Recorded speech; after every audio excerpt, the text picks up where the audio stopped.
በቅድሚያ ትላንት በስፔን ላሊጋ በተደረገ አንድ ተስተካካይ ጨዋታ የተመዘገበውን ውጤት እንመልከት። ባርሴሎናዎች ቀሪ ጨዋታቸውን ትላንት ምሽት 5 ሰዓት ላይ ከኦሳሱና ጋር አድርገው ድል የቀናቸው ሲሆን ባርሳ ኦሳሱናን 3-0 በሆነ ውጤት በማሸነፍ ወሳኝ ድል ሊቀዳጁ ይችላል። ለባርሳ ግቦችንም ፌራን ቶሬስ፣ ዳኒ ኦልሞ በፍጹም ቅጣት ምት እንዲሁም ሮበርት ሌቫንዶስኪ ነበሩ ማስቆጠር የቻሉት። የካታላኑ ክለብ አሁን ላይ ባለፉት 19 ጨዋታዎችም ሽንፈትን ዞር ብለው ያልተመለከቱ ሲሆኑ የትላንቱን ጣፋጭ ድል ተከትሎም ላሊጋውን ከሪያል ማድሪድ በ3 ነጥቦች በልጠው እየመሩ ይገኛሉ።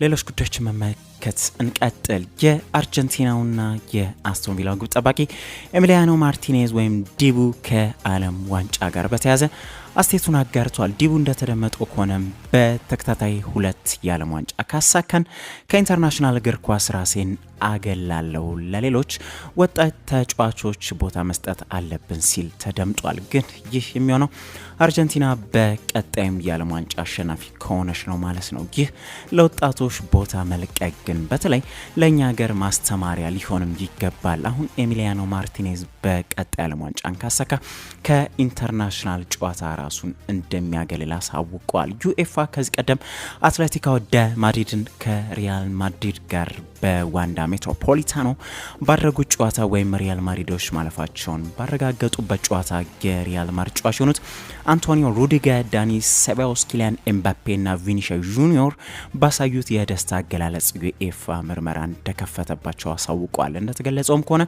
ሩዲገር ሲያሳይ በነበረው ጉሮሮን የምትቆርጥ ምልክት ነው። ቪኒሲየስ ደግሞ ከደጋፊዎች ጋር በገባው ሰጥ አገባ ነው ተብሏል። ኤምባፔና ሴባዮስ ደግሞ ተገቢ ያልሆነ ምልክትን በማሳየት እንደሆነ ተገልጿል። የሎስ ብላንኮስ ተጫዋቾች ጥፋተኛ ሆነው ከተገኙ የእገዳ ቅጣት ሊጣልባቸው እንደሚችልም ነው የጠቆመው። ይህ ደግሞ የሪያል ማድሪድ የሩብ ፍጻሜ ተጋጣሚ የሆኑትን አርሰናሎችን የሚያስደስት ዜና ያደርግላቸዋል። አትሌቲኮ ማድሪዶች በኤምሬትስ ስላለው ጨዋታ ዩኤፋ ሂደቱን እንዲያፋጥነው ለዩኤፋ ቪዲዮ መላካቸውም ጭምር ተገልጿል። ሪያል ማድሪዶች ተጫዋቾቻቸው ቅጣት የሚጠብቃቸው ከሆነ ግን በጣም መጥፎ ዜና ነው የሚሆንባቸው። የቶትናም ሆትስፐር አሰልጣኝ የሆኑት አንጄ ፖስቴኮግሉ በስፐርስ ቤት ያላቸው ጣፋንታ ከዚህ የውድድር ዓመት በዘለለ በጣም አጠራጣሪ እንደሆነ ታማኙ ዘ አትሌቲክ አስነብቧል። ፖስቴኮግሉ እያሳለፉ ከሚገኙት ጊዜ አንጻር ጫና ውስጥ የገቡና በቀጣዩ የውድድር ዓመትም ይቀጥላሉ ብሎ ለማሰብም የሚከብድ ይመስላል። በውጤት ማጣት ላይ የሚገኙት ስፐርሶች በሊጉ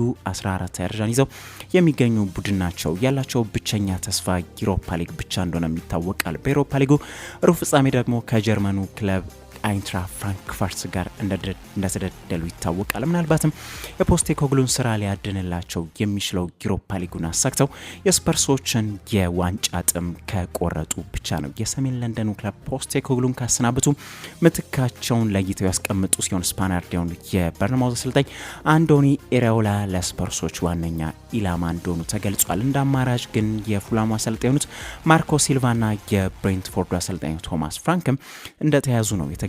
ዋነኛ ኢላማ ግን ኢራኦላ መሆናቸው ተገልጿል። ወጣቱ አሰልጣኝ በ2023 ከራዮ ቫልካኖ ወደ በርንማውዝ ከደረሱ ጀምሮ በቼልሲዎቹ ቤት እያስደነቁ እንደሚገኙ መቼስ ግልጽ ጉዳይ ነው። ቡድናቸው አሁን ላይ ትንሽ እየተንሸራተተ መጥቶ 10ኛ ደረጃን ቢዝም ከቶፕ 4 ያላቸው ርቀት ግን 29 ጨዋታዎችን አከናውነው የ5 ነጥብ ልዩነት ብቻ ነው። አምና 12ኛ የጨረሱበትን ደረጃ ዘንድሮ ሊያሻሽሉት ይችሉም ይሆናል። አሁን በስፐርስ ተፈልገው ነው የሚገኙት። ያው ትልቅ ቡድን ሲሆን መቼስ ያለው ጫናና ፈተና ግን ጠጠር ማለቱ አይቀሬ ነው የሚሆነው። ነገር ግን ሌላ ምዕራፍ ሊያስፈልጋቸው ይችላል። እሳቸውን ለማግኘት ግን ስፐርሶች በውልላቸው ላይ ያለውን የ10 ሚሊዮን ፓውንድ ውል ማፍረሻ መክፈል ይጠብቅባቸዋል። ባቫሪያኖቹ ሌላ መጥፎ ዜና ገጥሟቸዋል። ባየር ሙኒኮች ሰሞኑ ተጫዋቻቸው አልፎንሶ ዴቪስ የኤሲኤል ጉዳት አስተናግዶባቸው ለ6 ወራት አካባቢ እንደሚያጡት መገለጹ ይታወቃል። በሌላ በኩል እንዲሁ ከሰሞኑ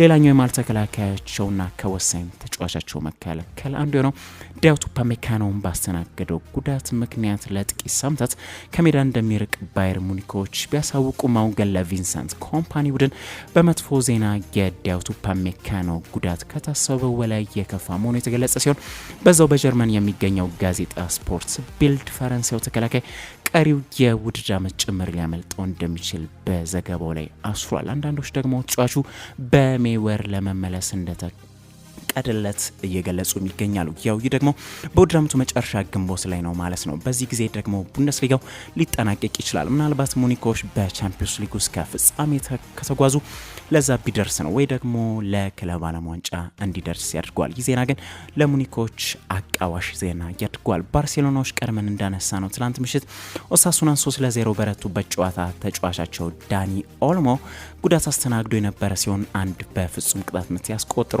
ኦልሞ በጉዳት ምክንያት በምሽቱ ጨዋታ ገና በ28ኛው ደቂቃ ላይም ነበር በፌርሚን ሎፔስ ተቀይሮ ወጥቶ የነበረበት አጋጣሚ የነበረው። ኦልሞ አሁን ያስተናገደውን ጉዳት ተከትሎ ከ2 እስከ 3 ሳምንታት ድረስ ከሜዳ እንደሚርቅ እየተገለጸ ይገኛል። ይህ ማለት ቀጣዮቹ 3-4 ጨዋታዎች ያመልጡታል ማለት ነው። የካታላኑ ክለብ በቀጣይ ከጂሮና፣ አትሌቲኮ ደ ማድሪድና ሪያል ቤቲስ ጋር የሚያደርጉት ወሳኝ ጨዋታዎችም ያመልጡታል። ይህም ብቻ ሳይሆን ከቦሩሺያ ዶርትሙንድ ጋር ያለው የቻምፒዮንስ ሊግ የመጀመሪያ ጨዋታ መድረሱ አጠራጣሪ ነው ተብሏል።